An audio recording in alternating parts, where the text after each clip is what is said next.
நீங்கள் கேட்க இருப்பது காசி தமிழ் சங்கமம். எழுதியவர் வித்யா சுப்பிரமணியம். வழங்குவது அராலிட்டி மற்றும் சுவாசம் பதிப்பகம். வாசிப்பது புஷ்பலதா பார்த்திபன். காசி இந்தியாவின் புனித நகரம் மட்டுமல்ல, நம் தமிழை வளர்த்த நகரமுமாகும். மகாகவி பாரதியின் கவி மனம் காசியில்தான் வளர்ந்தது. காசி வடநாட்டின் பகுதியாக இருந்தாலும் பல சம்பிரதாயங்களும் சடங்குகளும் தமிழ் பண்பாட்டின் தொடர்ச்சியாகவே இன்றும் அங்கே கடைப்பிடிக்கப்பட்டு வருகின்றன. தமிழ்நாட்டிலிருந்து ஒரு குழு காசி தமிழ் சங்கமத்திற்கு செல்லும் பயணத்தை இந்த புத்தகம் விவரிக்கிறது. இந்த பயணத்தின் மூலம் காசியின் பெருமை, புனிதம், வரலாறு, பண்பாடு, தமிழ்நாட்டிற்கும் தமிழுக்கும் அதனுடன் உள்ள வரலாற்றுத் தொடர்பு ஆகியவற்றை ஆசிரியர் சுவையாக விளக்குகிறார். இந்தியாவில் பல மதங்களும் கலாச்சாரங்களும் மொழிகளும் இருந்தாலும் இந்திய மக்களிடையே அடிநாதமாக ஓடி அனைவரையும் ஒன்றாக இணைக்கும் பண்பாட்டுப் பெருமையை நேர்த்தியாக எடுத்துரைக்கிறது இந்த புத்தகம். மனதை கவரும் தமிழில் எழுதியிருக்கிறார் வித்யா சுப்பிரமணியம். காசி தமிழ் சங்கமம். அத்தியாயம் 1. சில மாதங்களுக்கு முன்பு என்னிடம் எந்த ஜோதிடரேனும் வந்து, நீ விரைவில் காசிக்கு சென்று வருவாய் என்று கூறியிருந்தால் நான் நம்பியிருக்க மாட்டேன். காசிக்கு செல்வதென்பது எனது நீண்ட நாள் கனவுதான் என்றாலும் அப்போதைக்கு செல்லும் எண்ணமிருக்கவில்லை. அடுத்த ஆண்டில் செல்வதற்குத்தான் நானும் எனது தோழி ஒருத்தரும் முடிவு செய்திருந்தோம். ஆனால் ஈசனோடு அயோத்தி ராமனும் நம்மை காண வேண்டும் என்று முடிவெடுத்துவிட்டால் நாம் அவர்கள் முன்பு நின்றுதானே ஆக வேண்டும். 2022ஆம் ஆண்டு நவம்பர் மாதம் பாரத பிரதமர் மோடிஜி அவர்கள் காசி தமிழ் சங்கமம் பற்றிய அறிவிப்பை வெளியிட்டபோது எனக்கெல்லாம் இதில் சென்று வரும் வாய்ப்பு எங்கே கிடைக்கப் போகிறது என்றுதான் நான் நினைத்திருந்தேன். இருப்பினும் என்னையும் மீறி எனக்குள் ஓர் ஆசை ஏற்படத்தான் செய்தது. ஆனால் இதற்கு எப்படி விண்ணப்பிப்பது என்று கூட உண்மையில் எனக்கு தெரிந்திருக்கவில்லை. அப்படியே தெரிந்து கொண்டு விண்ணப்பித்தாலும் பல லட்சம் விண்ணப்பங்களுக்கு இடையில் எனக்கு வாய்ப்பு கிடைக்குமா என்பதே கேள்விக்குறிதான். எனவே நான் அந்த ஆசையை கைவிட்டேன். ஆயினும் ஈசனுடன் நான் தினமும் மானசீகமாக பேசினேன். நான் வணங்கும் ஈசனே, ராஜ யாத்திரையாக வாவென்று 2 முறை கைலாசத்துக்கு அழைத்தாய். சாகச பயணம் செய்து வா என ஆதி கைலாஷ் அழைத்தாய். பொதிகை மலையின் உச்சியைக் காண செய்தாய். சதுரகிரியும் பர்வதமலையும் ஏற வைத்தாய். கொல்லிமலை காட்டினூடே கால்நடையாக மலையேறி வந்து தரிசிக்கும் அனுபவத்தை தந்தாய். நான் சற்றும் எதிர்பாராத போது என்னை உஜ்ஜைன் வரவழைத்து மகா காளேஸ்வரனாகவும் நர்மதையின் கரையில் ஓங்காரேஸ்வரனாகவும் எனக்கு காட்சி தந்தாய். இன்னும் எத்தனை எத்தனையோ ஊர்களுக்கும் என்னை வரவழைத்து உன் சிவரூபம் காட்டினாய். ஆனால் ஏன் இன்னும் இந்துக்களின் புனித நகராகிய காசிக்கு மட்டும் என்னை அழைக்க மறுக்கிறாய்? எப்போது அழைப்பாய்? எப்போது வாரணாசியில் காசி விஸ்வநாதனாக நான் உன்னை காண்பேன்? இப்படி நான் புலம்பும் போதெல்லாம் அவன் மௌனமாக புன்னகைத்தான். அதன் பொருள் நேரம் வரும், அதுவரை காத்திரு என்பதாக புரிந்து கொண்டேன். நான் அவனிடம் விண்ணப்பித்து காத்திருந்தேன். உண்டா இல்லையா என்ற என் கேள்விக்கு அவனிடமிருந்து கிடைத்த பதில் வெறும் மௌனம் மட்டுமே. அவனது மௌன மொழி எனக்கு புரியாததால் 10 நாட்கள் முன்பு வரை கூட இதற்கான நேரம் கனிந்து வருவதை என்னால் உணர முடியவில்லை. டிசம்பர் 6ஆம் தேதி முற்பகல் ஒரு தொலைபேசி அழைப்பு வர எடுத்து பேசினேன். ஐஐடி மெட்ராஸிலிருந்து காசி தமிழ் சங்கம ஒருங்கிணைப்பாளர் பேசுவதாக கூறினார். உங்கள் காசி பயணம் உறுதி செய்யப்பட்டது. நாளை மறுநாள் 11 மணிக்கு எக்மோர் வந்துவிடவும் உங்கள் பிஎன்ஆர் நம்பரை குறித்துக் கொள்ளுங்கள். ஒருவேளை உங்களால் வர முடியாதென்றால் இன்று மாலைக்குள் எங்களுக்கு தெரிவித்துவிடுங்கள் என்றார். இந்த அழைப்புக்காகத்தானே நான் காத்துக் கொண்டிருக்கிறேன். என் பயணத்தை இப்போதே உறுதி செய்கிறேன் என்றேன். நல்லதுமா, எழும்பூர் ஸ்டேஷனில் பார்ப்போம் என்றபடி போனை வைக்கப் போனவரிடம் அவரது பெயர் கேட்டேன். கலைசெல்வி ஸ்ரீனிவாஸ் என்றார். பயணம் தொடர்பான மேலும் சில தகவல்களை கூறிய பின்பு அவர் போனை வைத்தார். ஆஹா, எத்தனை கனிவான, அன்பான, அக்கறையான குரல் என அன்றைய நாள் முழுவதும் வியந்தபடி இருந்தேன். வெகுநாளாக நான் ஏங்கித் தவித்து வந்த என் காசி பயணம் ஒரு நொடியில் உறுதியாகவும் நான் திகைத்துத்தான் போனேன். சொல்ல இயலாத பரவசத்தில் ஆழ்ந்தேன். இது கனவா அல்லது நனவா என்று ஒருமுறை என்னை கிள்ளிப் பார்த்துக் கொண்டேன். இடையில் ஒரேயொரு நாள்தான் இருந்தது.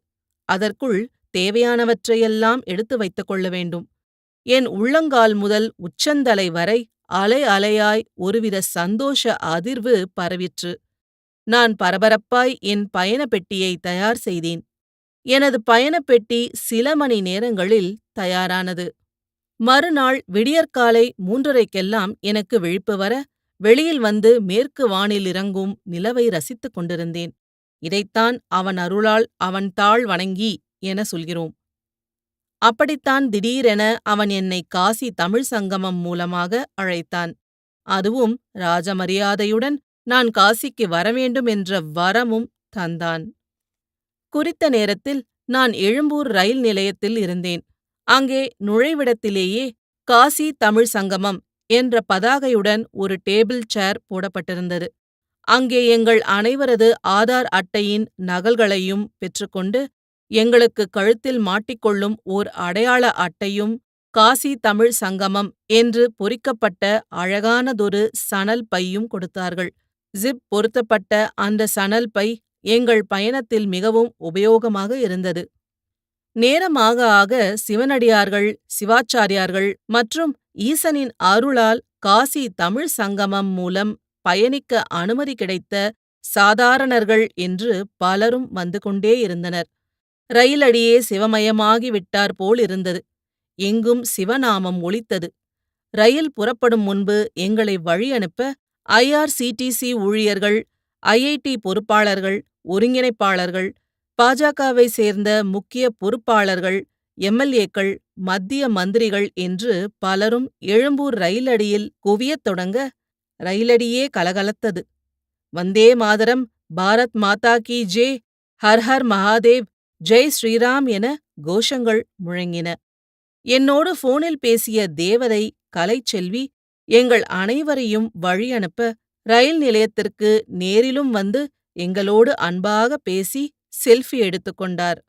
சரி, காசி தமிழ் சங்கமம் என்றால் என்ன? இதைப் பற்றி தொலைக்காட்சி செய்திகளில் பார்த்திருப்பீர்கள். இருப்பினும் சுருக்கமாக கூறிவிடுகிறேன். ஹிந்து தர்மத்தின் ஆன்மீக நகரம் எனப்படும் காசி எனும் வாரணாசி உலகத்தின் மிகத் தொன்மையான ஒரு நகரமாகும். அதேபோல தமிழ்நாடும் தொன்மையான வரலாறு கொண்ட ஒரு மாநிலமாகும். தமிழ் மொழியும் தமிழ் இலக்கியங்களும் மிகவும் தொன்மையானவை என்பதற்கு சான்றுகள் பலவும் உள்ளன. அதேபோல காசி மற்றும் தமிழகம் இரண்டுமே பாரதத்தின் அறிவுப் பெட்டகங்களாக ஞானத்தின் உச்சியில் இருக்கின்றன.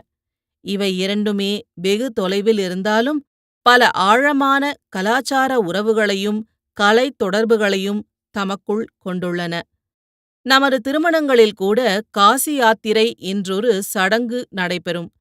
பண்டைய காலம் முதற்கொண்டு இன்றளவும் இந்துக்கள் காசி ராமேஸ்வரம் தீர்த்த யாத்திரை செய்து தங்களது முன்னோர்களுக்கு நீத்தார் கடன்கள் செய்து வழிபடுவது வழக்கமாக இருந்து வருகிறது. முதலில் ராமேஸ்வரம் சென்று கடலில் நீராடி அங்கிருந்து தீர்த்தம் எடுத்துக்கொண்டு காசிக்கு சென்று விஸ்வநாதருக்கு அபிஷேகம் செய்து கங்கையில் நீராடி கங்கையிலிருந்து கங்காஜலம் எடுத்துக்கொண்டு மீண்டும் ராமேஸ்வரம் சென்று அங்கே மண்ணால் சிவலிங்கம் பிடித்து கங்காஜலத்தால் அபிஷேகம் செய்து தங்கள் தீர்த்த யாத்திரையை முடித்துக் கொள்வது தொன்று தொட்டு ஒரு மரபாகவே இருந்து வருகிறது.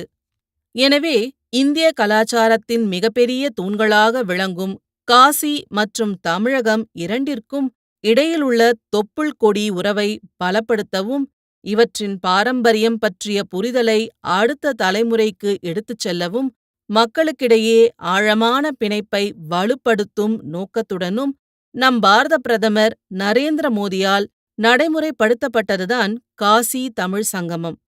இதன் தாரக மந்திரம் ஒரே பாரதம், உன்னத பாரதம் என்பதே.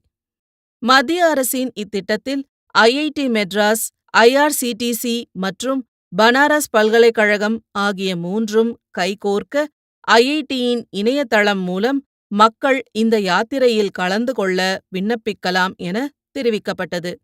விண்ணப்பித்த பல்லாயிரக்கணக்கானோரில் IIT சென்னை மூலம் தேர்ந்தெடுக்கப்பட்ட சுமார் 2500 பேர்கள் 12 குழுக்களாக பிரிக்கப்பட்டு மத்திய அரசின் செலவில் ராஜ மரியாதையுடன் நமது ஆன்மீக தலைநகரம் எனப்படும் வாரணாசிக்கு அனுப்பி வைக்கப்பட்டனர். இதன் 10வது குழுவில் இணைந்து காசிக்கும் அயோத்திக்கும் சென்று தரிசித்து வரும் மகத்தான பேறு எனக்கும் கிடைத்ததை என் பூர்வ ஜென்ம புண்ணியமாகவே நினைக்கிறேன். அதுவும் மகாகவி பாரதியின் பிறந்த தினமான டிசம்பர் 11 அன்று காசியில் பாரதி வாழ்ந்த வீட்டையும் அவருடைய சிலையையும் தரிசிக்கும் வாய்ப்பு எங்களுக்கு கிடைத்ததென்பது கூடுதல் அதிர்ஷ்டம். அனைவருக்கும் வணக்கம். அராலிட்டி மற்றும் சுவாசம் பதிப்பகம் பெருமையுடன் வழங்கும் இந்த ஒலி புத்தகம் கிடைக்கப்பெறும் இடங்களில் சிலவற்றை இங்கே தருகிறோம். Aurality mobile app, AURALITY app, Google Play Store, Apple App Store, Storytel, Spotify, Audible மற்றும் டியூனின், ஓவர்டிரைவ், ஹூப்லா, libro.fm, எனிப்ளே, ஆடியோபுக்ஸ் நவ், ஆடியோபுக்ஸ் போன்ற இடங்களிலிருந்தும் நீங்கள் கேட்டு ரசிக்கலாம். தங்களின் ஆதரவுக்கு நன்றி. வணக்கம்.